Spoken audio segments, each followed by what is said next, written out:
Herzlich willkommen bei LXT's Do-It-Yourself Channel. Ich lasse euch hier daran teilhaben, wie ich auf einfache Art und Weise Probleme gelöst habe und ihr das einfach nachbauen könnt. Heute geht es beispielsweise ums Windsurfen. Und wie habe ich mein Windsurfbrett fit gemacht, meine Kite- und Stand-Up-Paddle-Foils aufzunehmen, um damit Windfoilen zu gehen. Es ist hier so, bei Windsurfbrettern, ich habe hier beispielsweise einen Tabu Rocket, der ist 8-9 Jahre alt, in einer leichten Bauweise, 76 cm breit. Breite Bretter eignen sich dafür natürlich ein bisschen besser, weil sie früher angleiten. Es sollte auch relativ leicht sein. Wenn ihr am Foil seid, dann wollt ihr eher ein leichteres Board haben. Also sollte deutlich unter 10 Kilo haben, damit das Ganze hier langfristig Spaß und Sinn macht. Große Unterschiede bei Windsurfboards gegenüber normalen Foilboards sind der Abstand von der Mitte vom Mast bis zur Mastspur. Bei diesem Brett ist es noch ca. 120 cm, wenn man diese Bretter natürlich so gefahren ist, Segel relativ weit nach hinten, close the gap und viel Druck auf die Kante gibt. Man ist deutlich aufrechter unterwegs, wenn man am Hydrofoil steht. Das heißt, wir müssen uns überlegen von der Positionierung, wo können wir das Ganze hinmanövrieren, dass wir hier einen guten Kompromiss und einen guten Trim haben.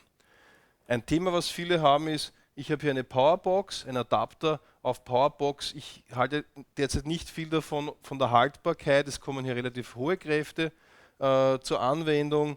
Ich habe mich daher dagegen entschlossen, die Powerbox durch eine Deep Turtle Box zu tauschen, weil das Ganze doch durchs komplette Heck durchgeschnitten wird. Ist ein relativ großer Aufwand. Ich wollte das machen, wo man nur eine Seite vom Brett öffnen muss. Habe mich daher für ein Schienensystem entschieden. 90 mm Abstand bei den Schienen ist heutzutage schon Industriestandard im Foil-Bereich. Ihr könnt dann verschiedene Alufoils, die geeignet sind, um damit Windsurfen oder Windfoilen zu gehen, zurückgreifen oder auch eure Kitefoils nutzen. Ich habe hier einen RX Hartschaumkern mit 20 mm genommen, 2 Platten davon verklebt mit PU-Kleber. Den brauchen wir nachher auch, um das Ganze hier im Brett zu fixieren. Der Kern nimmt quasi die extremen Lastspitzen direkt bei der Box auf und verteilt das besser im EPS-Kern vom Windsurfboard.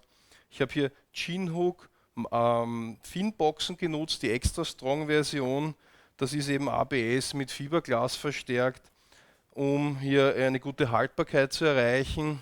Wichtig ist beim Einbau, zuerst wird einmal das Ganze hier versenkt und im zweiten Durchgang wird das Ganze dann mit Glas entsprechend verstärkt und laminiert.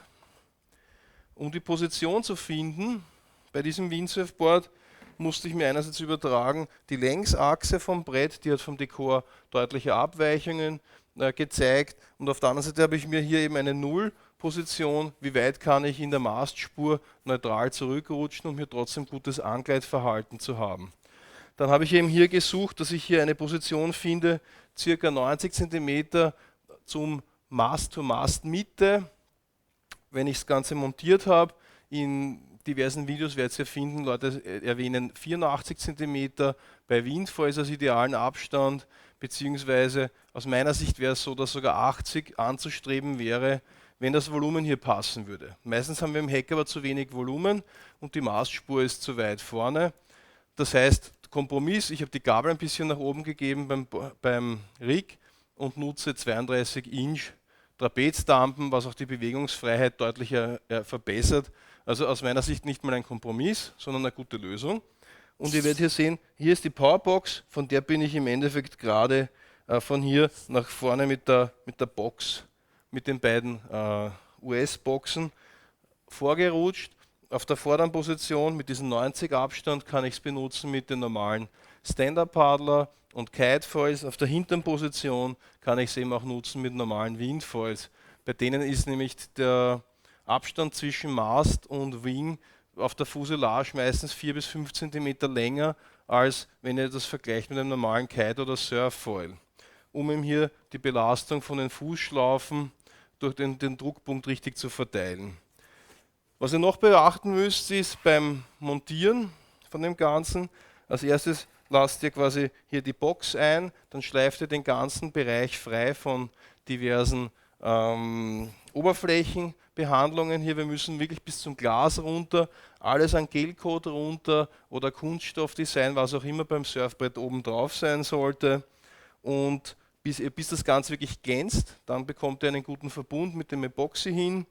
Es ist so, die Lagen liegen so, ich habe 4 bis 5 Lagen, 200er Glas nehmt ihr dafür, dann ist das Ganze ausreichend stabil. Der ganze Hartschaumkern ist jetzt schon versenkt, die Boxen sind schon so auch mit der Oberfräse eingelassen, dass das Ganze montierbar und laminierbar wird. Ich habe hier die Lagen laufen hier unter der Box durch nach oben wie ein T und dann wieder rüber, wieder unten durch und nach oben, damit die Oberfläche, das Oberflächenlaminat quasi den Druck nach innen auf die Boxen hier verteilt. Und im zweiten Durchgang habe ich hier wie Blattfedern die größte Lage zuerst, 5 Lagen immer kleiner werden, aufgebracht, dass das Ganze dann hier im Endeffekt das Brett den Druck gut verteilen kann.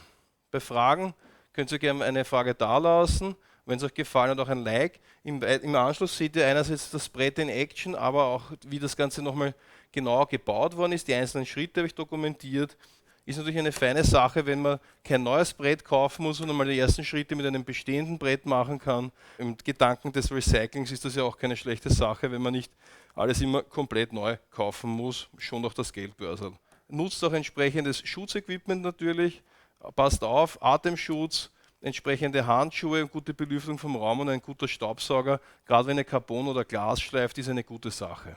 Also, viel Spaß damit.